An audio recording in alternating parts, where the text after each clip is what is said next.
But yeah, like I was saying though, this is definitely something I could watch again. And we're over in Turkey. I'm sorry that part of it is covered, but happy STURD-O-WEEN, people.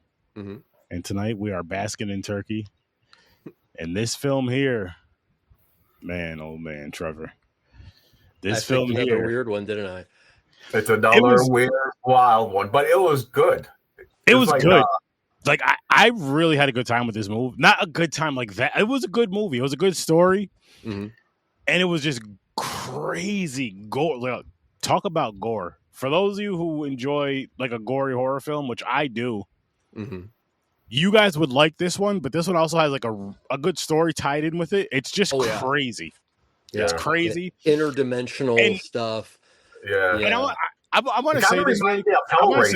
I want to say this really quick though, because like we say like a lot of times, and I know none of us mean it. Excuse me. I know none of us mean any disrespect when we say this, and when we're saying this about these type of films, the foreign films are somewhere like this is weird and strange, and different culture. Mm-hmm. We say the same shit about American films that are just weird and strange too. Like it's not. It's a term of endearment, and a good like it's like this movie was weird in a good way. Mm-hmm. This movie had some wild, crazy shit. I want to tell you guys right now, though, one thing that I surprisingly enjoyed, not even surprisingly, but I enjoyed a lot because of like just they went there, is when the dude, which I want to watch more of his horror movies, by the way. I look up his name. Oh, the main evil, the main evil dude.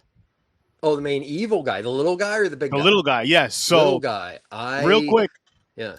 My wife saved the movie on her Letterboxd thing. I'm way behind on Letterboxd, but anyway, she was looking up that actor just because he has a very unique look. If you've seen this movie, you know what I'm talking about.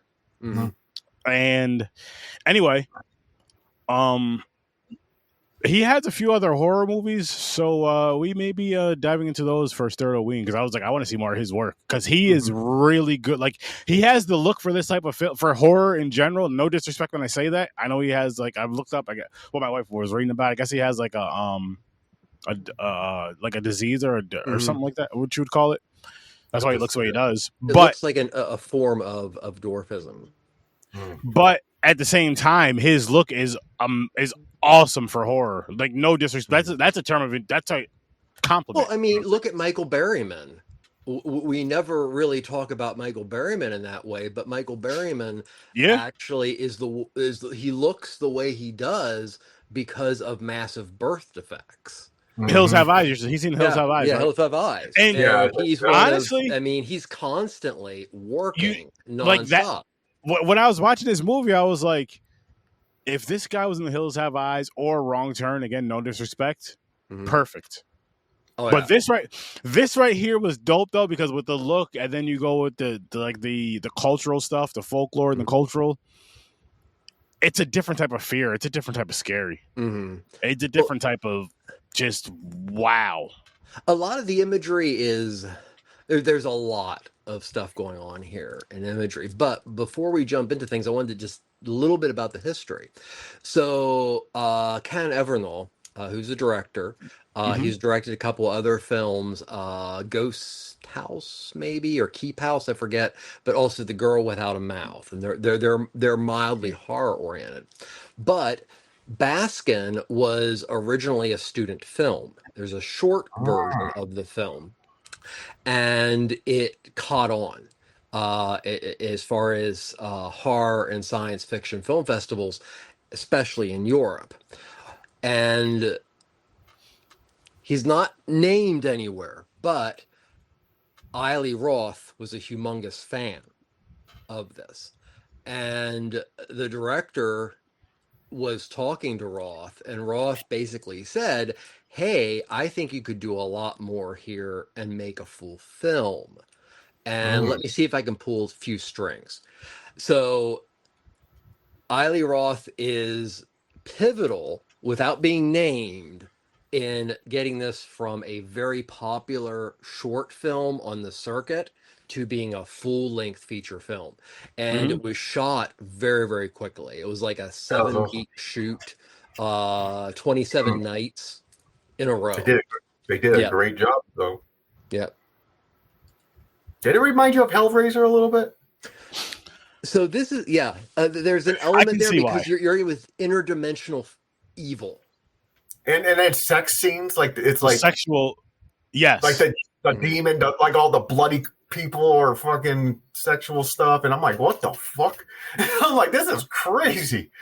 It is, and again, what I like about it though is with all that craziness is you actually have a story around it. It wasn't just a bunch of like visual. It wasn't just a bunch of how do I say visual? I guess visual beauty, and if you're into these type of films, as far as like the gore, yes, but I look at it as more of an art when it comes to these movies and the horror and the way that they're telling these stories.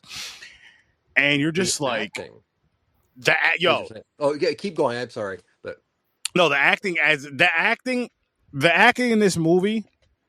If there was bad acting in this movie in any way, shape, or form with any character that was shown in this movie, and I mean, even as far as like just, and I mean, no disrespect when I say this, but I'm just saying like the people that didn't have speaking lines at all, that were just kind of moving around in the background. If you had somebody that was off key and fucked up, it would change. It wouldn't work. It wouldn't work. Like there was the choreography for that stuff, for the movements and all that in this movie. Said the magic word, choreography. It was just. Wow. There's a lot of different interpretations of this film. But one thing definitely, so these police officers, which are pretty scummy human beings, are our protagonists, if we want to say it that way. But to me, the imagery was pulling a couple things. So number one, paintings by Bosch and Goya. You've probably seen the Bosch paintings of hell that are also, they look like Salvador Dali does extreme hell. So that was there. But another thing that I felt, and they didn't go into it a lot, but it was definitely a couple elements, is somehow it was almost like, so what's discussed in the film is apparently at certain times, but it's a rarity, there are rifts in dimensions, and they enter into one of these rifts, and the rift is very much like Dante's Inferno, as it would be hell. And you see that going down, everything from the top floor, which is extreme sadism, to the next floor in which you see paintings on the wall, which is a reference to Human Centipede. Did you catch that?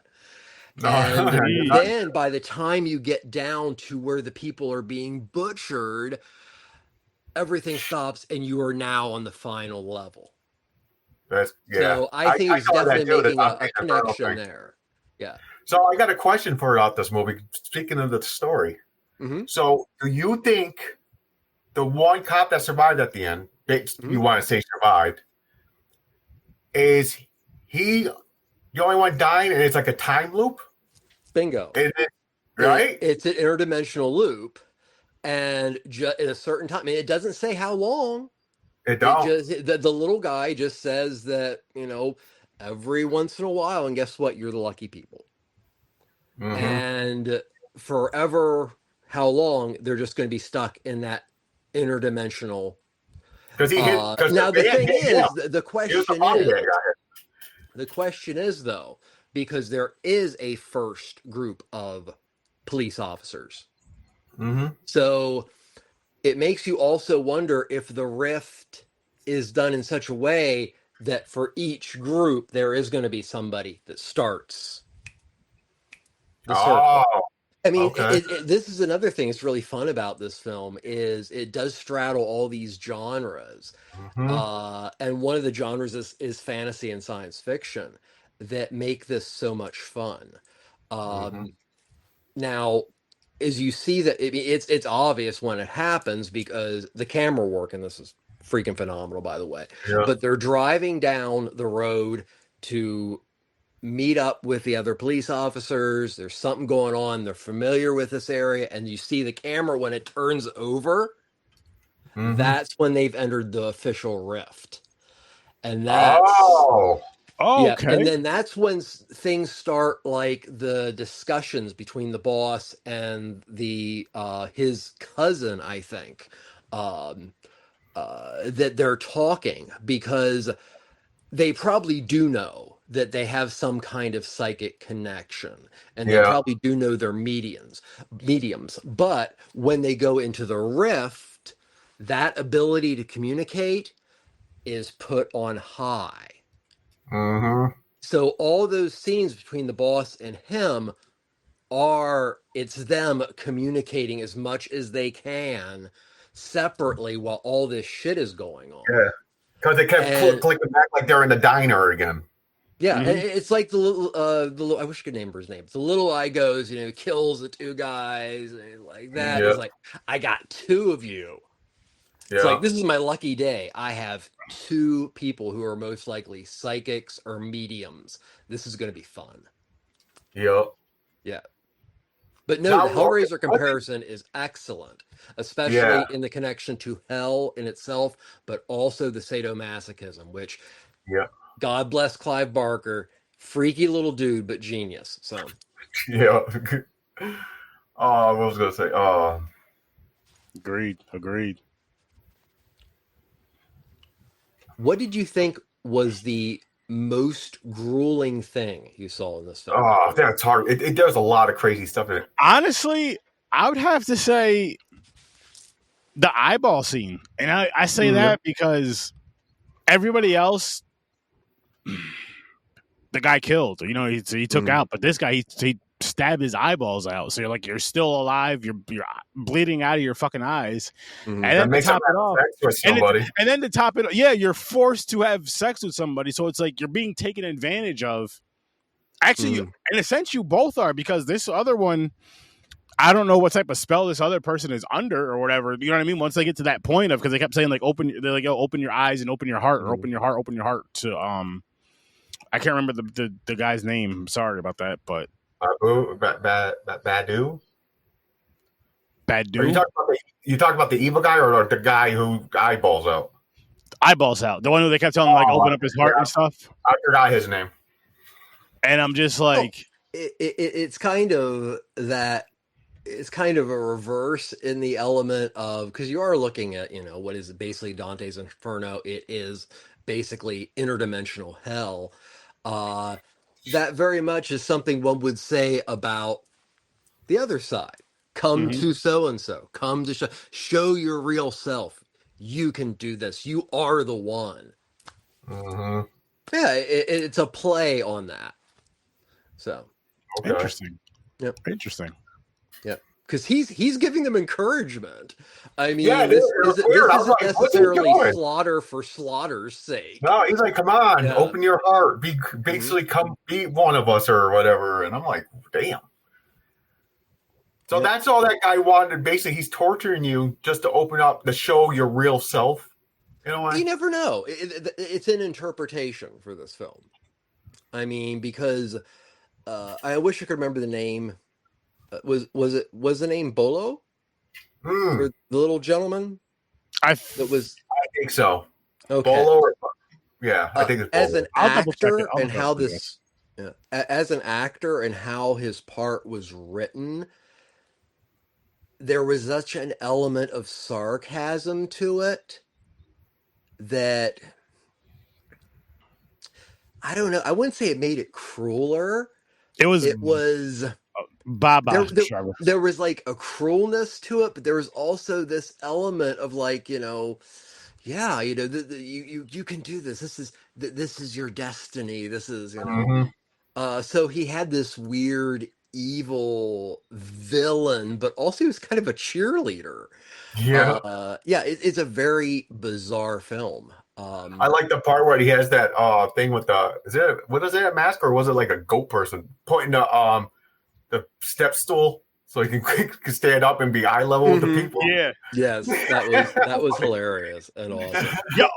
Actually, another real cool / disturbing scene is, again, I'm going with the eyeballs again.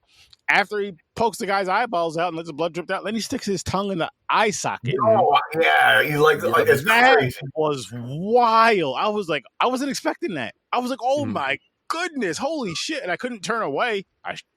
In real life, I would have. Actually, because basically everyone he killed, he licked their blood. Yeah. like off the knife. Yeah, like the dude when he slit the dude's throat and put all that, just let it spray. Then it was just. I'm just like, yo, this guy is so fucking unsanitary. It's crazy. Like you like. I know he's in hell and or whatever, but it's like, just imagine if he's alive doing this shit. What did he catch? Like, what he has everything.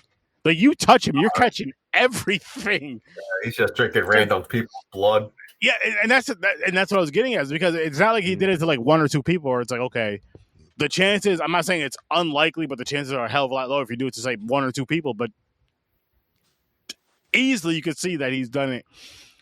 Right from what you've seen in this film, this has been going on for years, decades. Well, yeah, because all the people, all the other bodies are crawling on the ground and everything. They probably ended up like the cops. They got into the rift. Yeah, and he did all that stuff to them, all different ways. That's why it also reminded me of Hellraiser.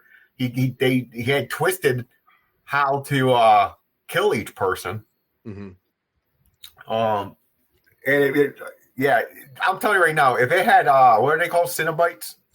Yeah, Cenobites, definitely, yes. If there was a Cenobite in this, I would think of the same universe with Hellraiser. I was like, this is like another low, like Pinhead, but in Turkey or something. Turkey's Pinhead. Yeah, but no pins.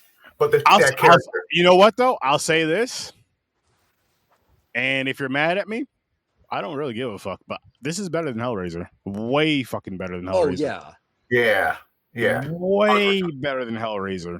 Just a better. I mean, just the story. Say that again. It's so brutal and wild. It's like but on top of that, though, like, I feel like the story alone is better, and then you have the brutality and the craziness. Because Hellraiser is not bad. Don't get me wrong. I'm not saying it's bad at all, but it has that craziness. It has all that other shit. Mm-hmm. You know what I mean? But the story's not as good as this one. No tears, please. It waste good suffering. Exactly. Just had to do it. I'm not mad at it. Oh my gosh. But what were some of your favorite parts for you two? Because I keep mentioning this eye scene. I like the different floor, like when they go into a different floor, how it looked. Everything was different. They had similarities. They had bodies hanging, like a butcher type situation.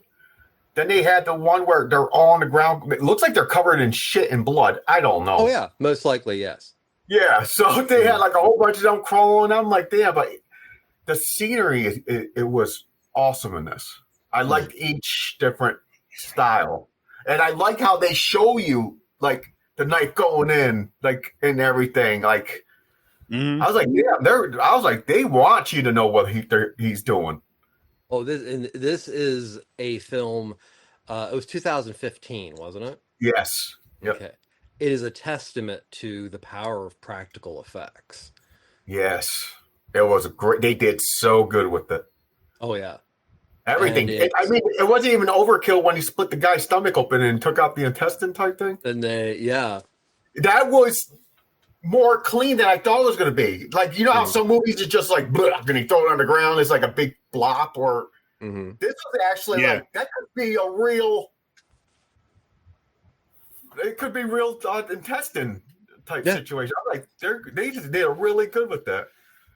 Oh, the practical effects in this movie was outstanding, awesome, dope, fire, all that great stuff. It was wonderful. Like, to pull off what they did in this, it was fucking awesome. Shot in 27 nights. Usually I have problems with movies that are really dark. But they did the darkness well with it. They did. Like, you still seen the characters, but it was the dark back. Like, they're in like some at night. I don't even know why they're like in some fucking dungeon or. It's a temple. What exactly it was a temple for, nobody really knows. But apparently there had been some folklore pertaining to rituals that had happened there. But to everybody's knowledge, it was just empty. It just also happened to sit where there's an interdimensional rift. Okay. Now, you mentioned Hellraiser. This is a movie made by somebody who loves horror movies. So we had the Human Centipede reference. Yeah. But did anybody catch a very specific music piece in the middle of the film? It sounded familiar. I couldn't think what it was though at the time. Like I blanked. Riz Otalani's Cannibal Suite from Cannibal Holocaust.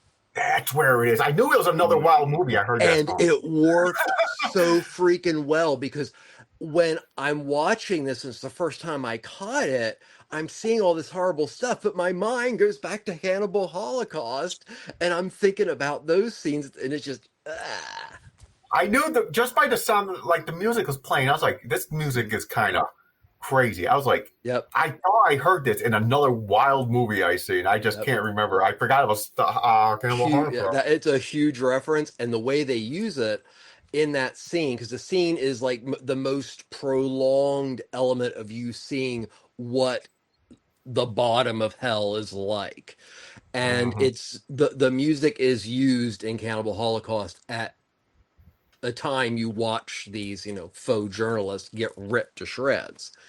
And it's amazing to see somebody recycle or repurpose, let's say it's much fairer saying that, repurpose an iconic piece of music and have it work so well. Yes. Like it wasn't one of those things you just went, oh yeah, they're making a reference. It was like, oh my God, this fits to this like it fit to Cannibal Holocaust. So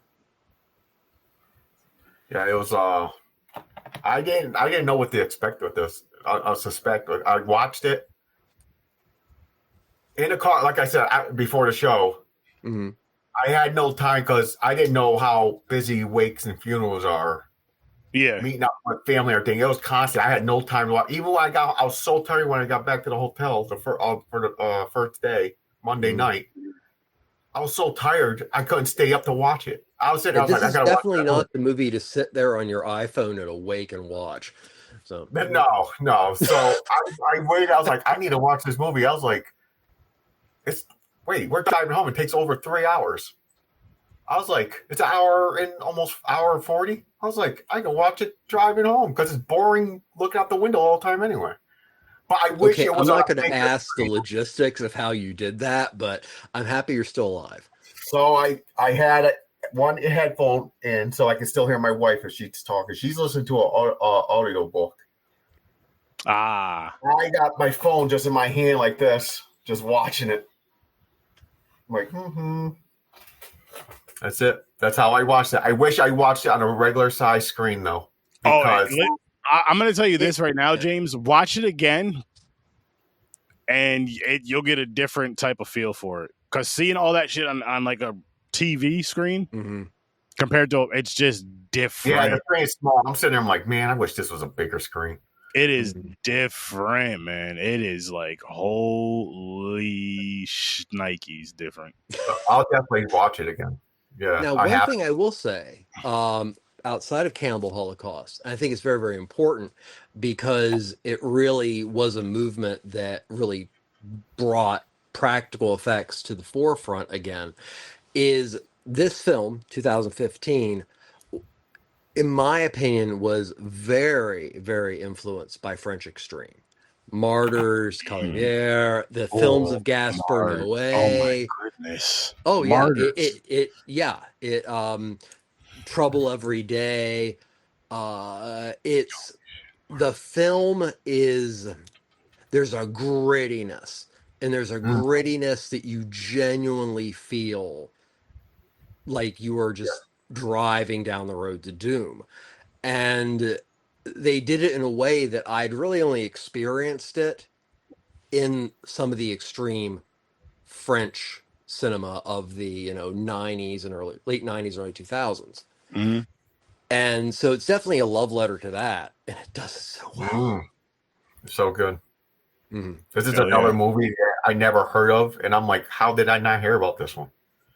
Oh, Yeah, I honestly, I don't know 1,000%, but I do know one thing. I do know I haven't seen a lot of Turkish horror films. This may be my first one. I don't know that. I can't confirm that. So don't at me, people. Talk about no, you watch this one and da da da. I'm sorry if I forgot I watched that one, but this one here stands out. This is a movie that fucking stands out, and it's one of those films where if you like if you like foreign horror, if you enjoy gore, I won't even say if you like enjoy gore to that sense. Like you don't have to be a gore hound. Do you know what I mean? Like a gore horror need to have gore, but if gore doesn't bother you, I think you'd enjoy this. Foreign horror and gore doesn't bother you, I think you'd enjoy this film because the story's good and everything else is good about it. It's just wild. Like it just shit.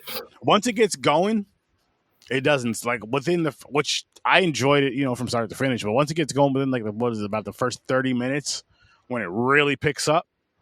Once it hits that mark, it just goes. Once they leave the bar, is that a bar or a restaurant? I forget. It's a bar/restaurant, and the tension starts right off in this film. Yeah, in my opinion, it just starts right off because you were introduced right away to something isn't right. Well, yeah, and but that's the guy with the meat, and then it implies gets your mind thinking about cannibalism, and then honestly, it was really hard for me to watch that first scene where the one cop is such an asshole. I hated it. How the cops are just like, go ahead, just beat the shit out of him. Yeah. That was wild. That was hard for me to watch. And because this is a movie where nobody gets away clean. No. I mean, is it arguable that some of those people might have done something in their life that they deserved? Yeah, the end of their life. They're all crooked, but it successfully. You follow a group of people, and luckily they did the thing with the psychic connection between the boss, older police officer, and that because that gave you that little bit of these people are watching out for themselves because they're family, and their family to have a special gift, but otherwise. There was nobody likable, but it was still frightening. It was still like, oh, you're horrible, but you're not that horrible. Yeah. It was. Oh my gosh! It just the blood flows. Let's put it that way. Oh, the blood flows. The body fluids flow. That's another. Let's say that one. The body fluids flow. The bodies hit the floor too. All that shit. It's like it's just one of the movies where, and I watched this with the wife, and she actually liked it for the story and everything. And some parts she was like, "Wow, quite a few parts. This movie is fucking wild or crazy or whatever it was." And I don't know, it worked so well though at the same freaking time. Like there's times where we're watching wild shit and you're just like, "Oh, that was some crazy ass shit." I don't know what the fuck they did. I don't know how they threw that together. And it didn't work, but it was just wild. I'm glad I watched it. This was like, it was crazy, but a good story. Like Cannibal Holocaust. Grueling. Yes. Very. But like, you get to the end of it, and you're like, the end. The end. So, the end, that he hits himself, right? That's the loop. Yeah. It starts all over again. Okay. So he's in a constant loop. Because he's the one that hits itself. It just keeps going. See, I have to rewatch this movie because I missed when they hit somebody. Then I remember when he stopped and said he thought he seen somebody naked running across the street or some shit. He like freaked out. It's when they went into the water that he hits him. Yeah, and once they show that scene at the end where like all comes together, you're like, I was like, oh shit, okay. Yep. Then I'm like, damn, did I miss this earlier? So now I'm like, I got to go back and watch just to see if I missed that earlier. But either way, I want to see it. I know there's things I missed in this movie. It's a fun movie. I usually try to at least visit it once a year. Okay. Because it's just if you're in the mood for a really grueling, what you would call the the American films that ripped off the French ones, the torture porn films. Yes. This falls into that category of the French extreme, which influenced the torture porn films of Eli Roth and everything. This does it in a way that it does not.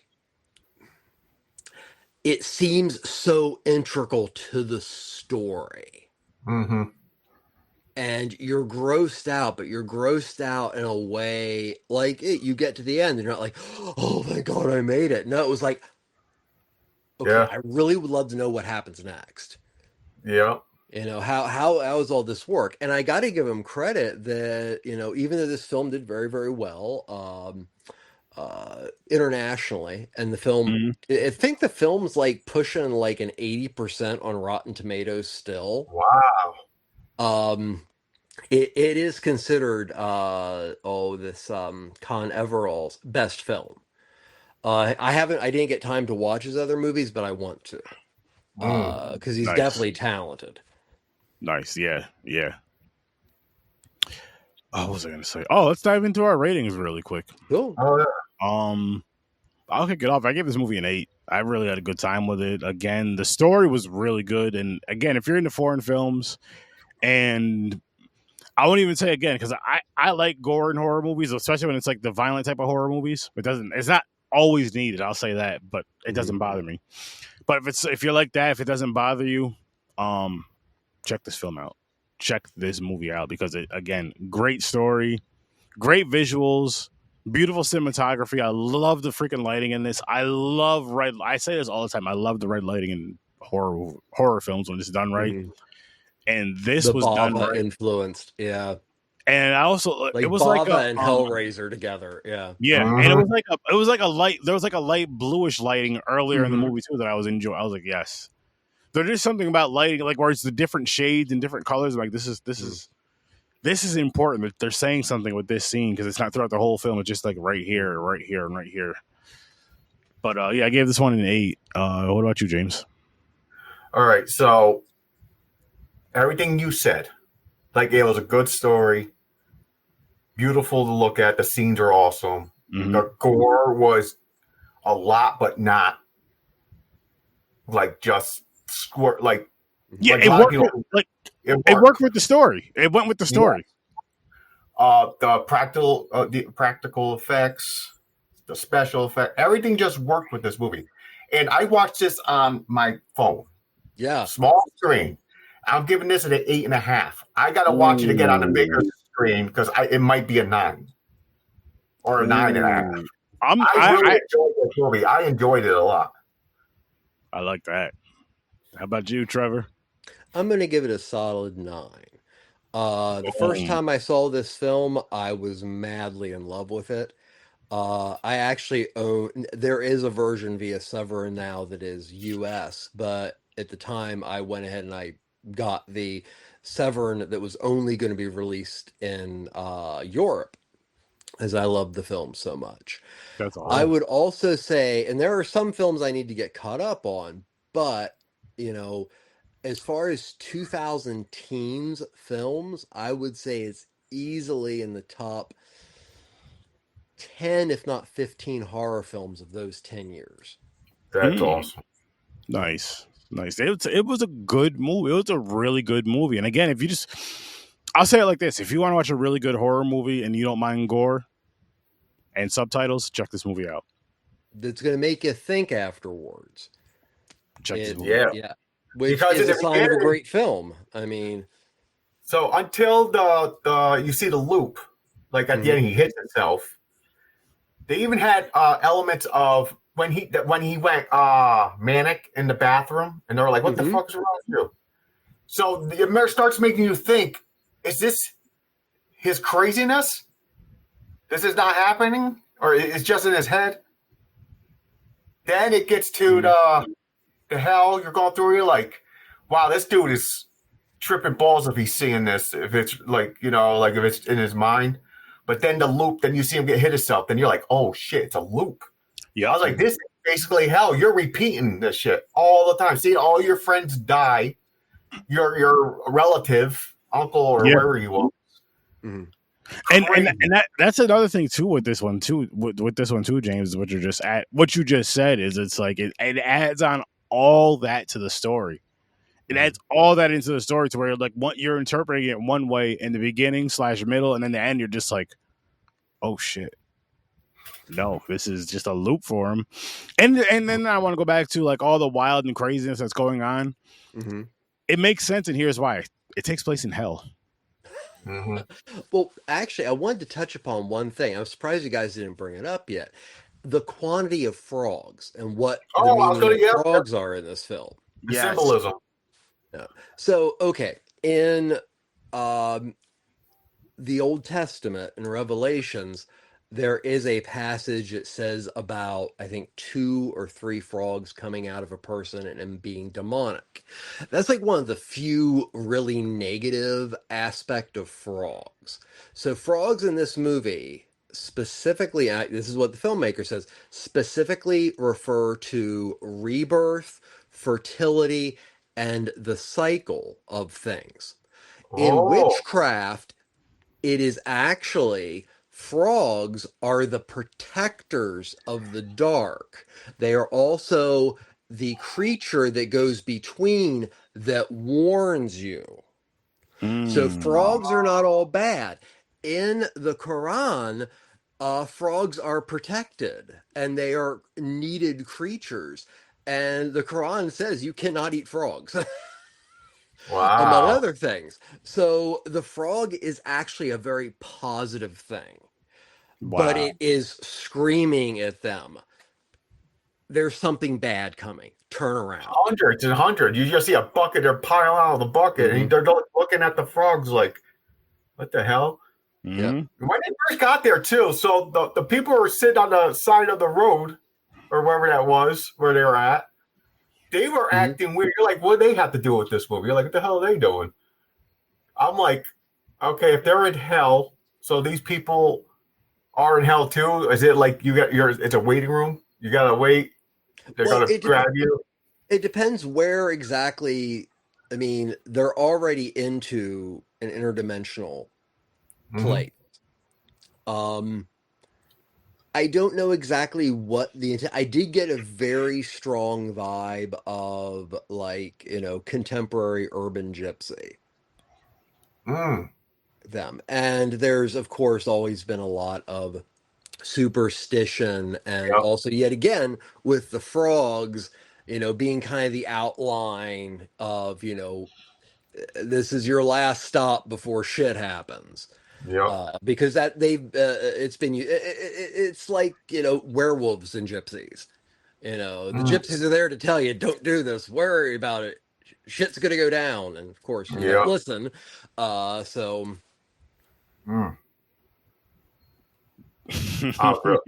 really surprised at this movie. I was happy I've been able to pick a few that have been pretty intense. Me too. Yeah, me too. I like it too. Yeah, because I would have never found this on my own. And what's tougher about it too, James, because I'm with you on that, is because it's a foreign film. Not that we don't go through the foreign films. It's just there's so many out there. We just pick them. You know what I mean? So it'd be tough to get to it. I mean, if you just see the name, you think the damn thing's about ice cream, Baskin Robbins. Yeah, Baskin Robbins. But I think one cover had like a body hanging upside down, like wrapped or something. Yep. But I'm gonna pull this wheel up. Really see what's next. Yes. What do we got? Now, I did add the guy the main guy that we were talking about. Yes. I did add more of his movies on here. I added more of his movies on here.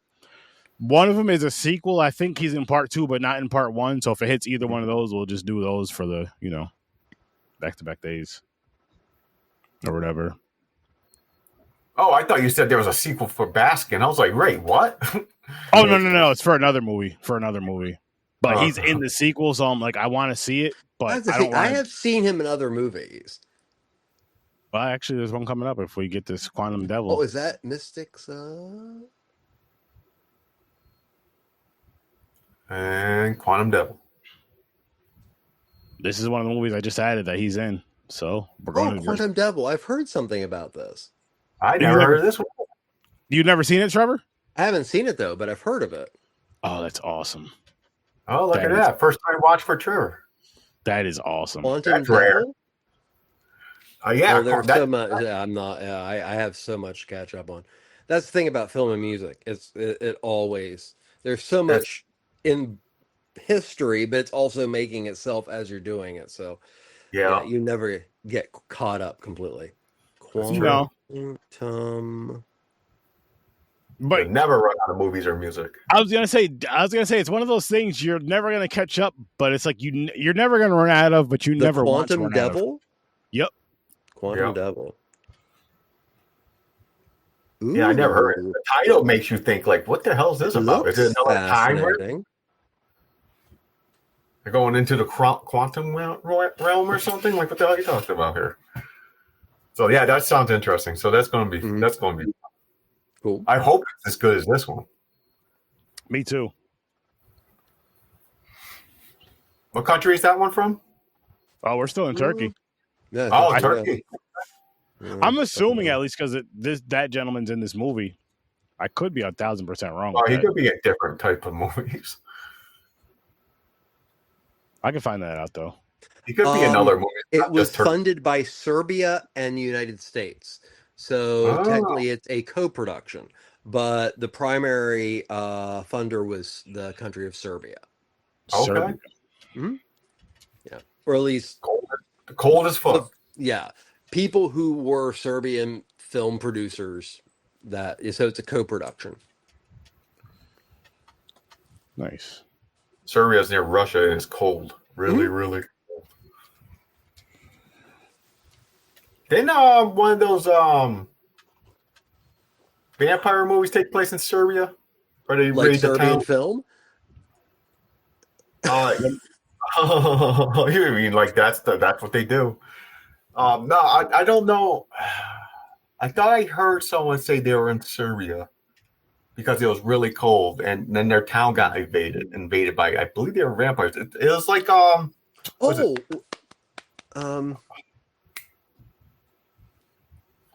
Why am I blanking? There was that. It wasn't in Serbia, but there was So Many Nights. That was the town that was overtaken by vampires. 28 days. Not 28 days later, but it was like So Many Nights.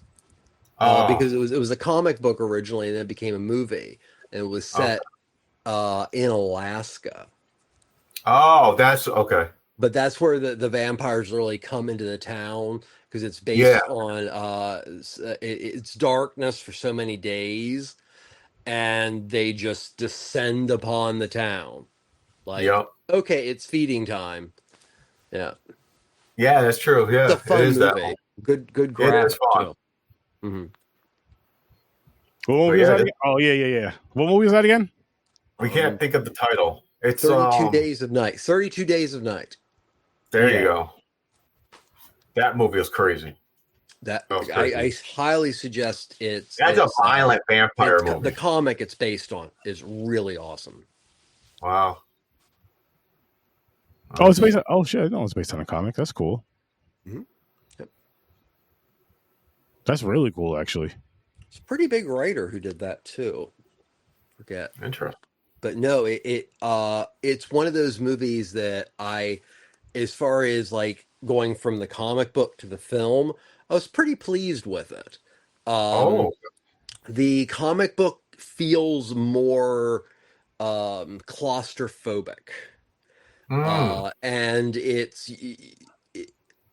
the art is slightly askewed, so you don't see things exactly perfectly clearly, which added to the total lunacy of the comic book. But the movie's excellent. I mean, as far as like, adaptations, I think the movie is kind of forgotten in my opinion, because I think it's one of the better vampire movies. Me too. It's like Daybreakers. Yeah. I think it's a solid freaking movie about vampires.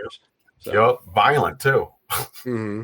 Very violent. It's not no Twilight. They're sparkling in the sun. No. This is, as I said, sun goes down, it's hunting time. Oh yeah. Yeah. Ripping people apart. Yep. See, that's the type. That's a vampire movie right there. Not this. Oh, here's something I learned today. Are you two David Bowie fans? I like his songs. Yeah, and okay. I like Labyrinth. I like the movie Labyrinth he was in.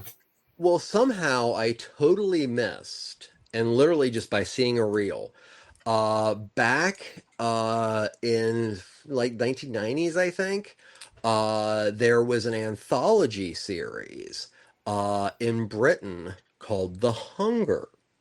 Season 1 was hosted by Terence Stamp, the late great Terence Stamp from Priscilla, Queen of the Desert, and season 2, the host is David Bowie, and it's on Tubi. So I want to hit that because I'm a big Bowie fan. That's awesome. Yep. It's called The Hunger series. I might have seen Hunger. Hunger is one of the best horror films of the 80s. It's just, yeah. And to see David Bowie play that character who hasn't completely become a vampire because at a certain point his body still shuts down. Mm-hmm. And it's very interesting. And then you have this relationship between Susan Sarandon and Catherine Deneuve that is taking the place of the aging David Bowie, and it's just beautiful. The book by Whitley Strieber is also really, really good. So, but that, I think The Hunger, if anybody what is a vampire film that you just adore, that you feel everybody should see that is outside the norm, and that's The Hunger. Tony Scott's The Hunger, Ridley Scott's brother. Wow. Yeah. Mm-hmm. Ooh, interesting. Good movie. The Hunger. See, now this, I'm interested in seeing how Thursday's film is going to be now. Mm-hmm.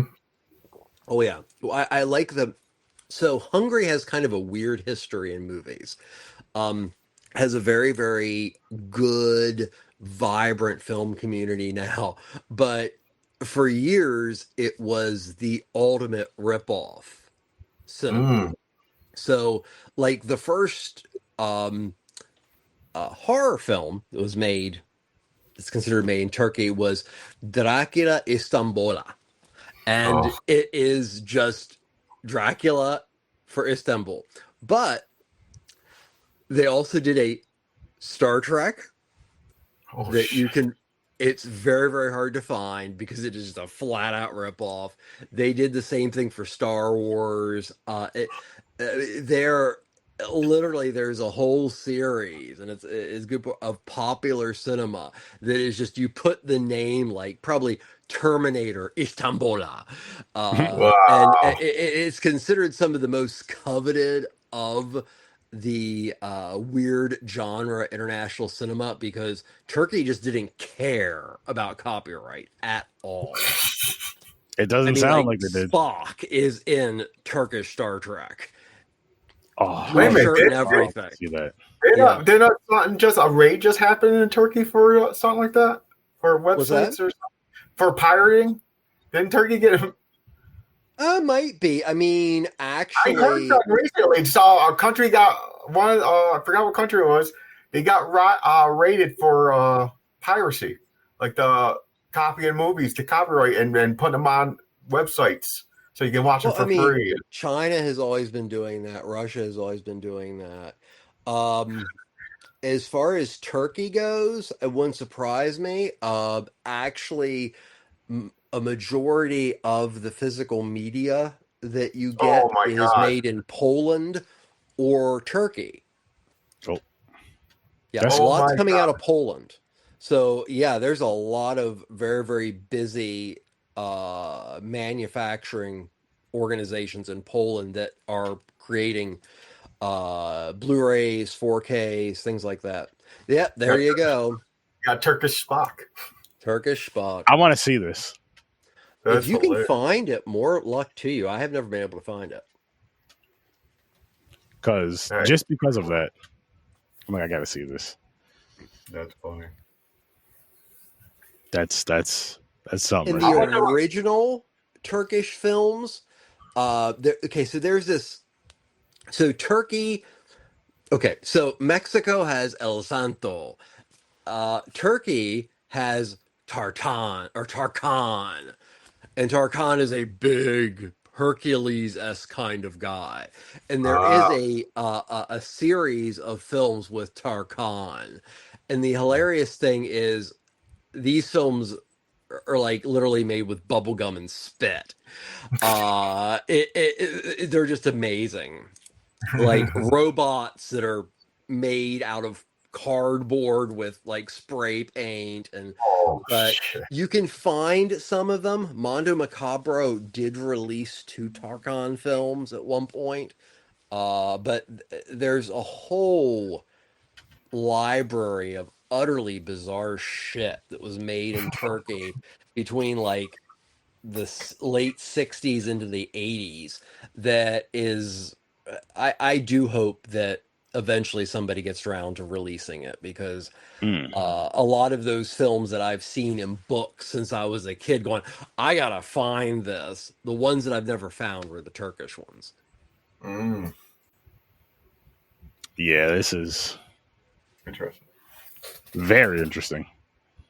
Very interesting. And I definitely want to see more Turkish horror films. I definitely want to see more Turkish horror films. So Turkey is interesting in itself as far as a horror film or a spiritual based film because Turkey is this beautiful mixture of Europe and the Middle East. It is very much a distinctly Islamic country. And it has much in common with the Middle East, but also has much in common with Europe. And I've always wanted to go to Turkey. My father has gone there. One of his best friends in high school was actually the minister of the arts for a while. He actually went to it was an exchange student that year. Turkey is fascinating. I also very much want to go to Turkey and Istanbul because cats are very much considered like humans.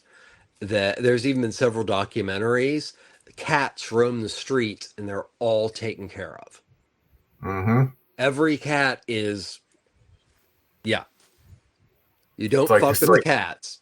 Yeah, there's some type of god. Like you gotta, they're like a godly figure. No, it just is like they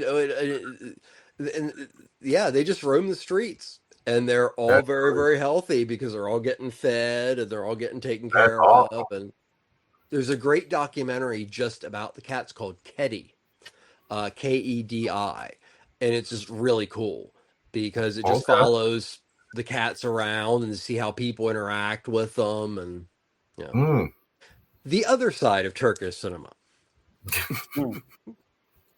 The obsession with cats. And I thought Japan had an obsession with cats.